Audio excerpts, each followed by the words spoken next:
माटम मंगा दिला टेबुल पर सजा दिला हो ललना आइल बारी बर को न दिया त सब मोटम खा गईली हो ललना आइल बारी बर को न दिया त सब मोटम खा गईली हो से सुनी सुंदरा भाभी रूस गईली पलंग पर से कूद गईली हो ललना काहे के आइली नना दिया त घरवा बनवा लूट कैली हो ललना काहे के आइली नना दिया त घरवा बनवा लूट कैली हो से सुन सुंदरा भैया गईले झारी के उठा ले जांगे बैठा ले हो धनिया तू तो हवा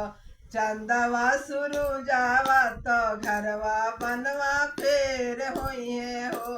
धनिया तू तो हवा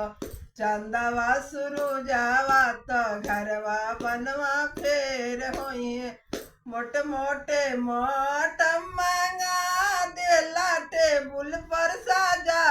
देला हो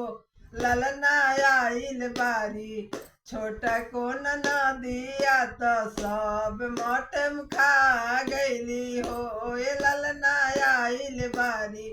छोटा को न दिया तो सब मोटम खा गईली हो से सुनी सुंदरा भाभी रूस गईली पलंग पर से कूद गईली हो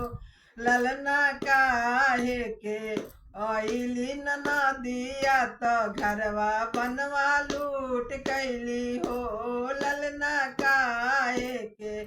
आइली नना दिया तो घरवा बनवा लूट कैली हो से सुनी सुंदरा भैया गईले झारी के उठा ले जांगे बैठा ले हो धनिया तू तो हवा अजोरिया के रतिया तो घरवा बनवा फेर होइए हो धनिया तू तो हवा अजोरिया के रतिया तो घरवा बनवा फेर होइए हो।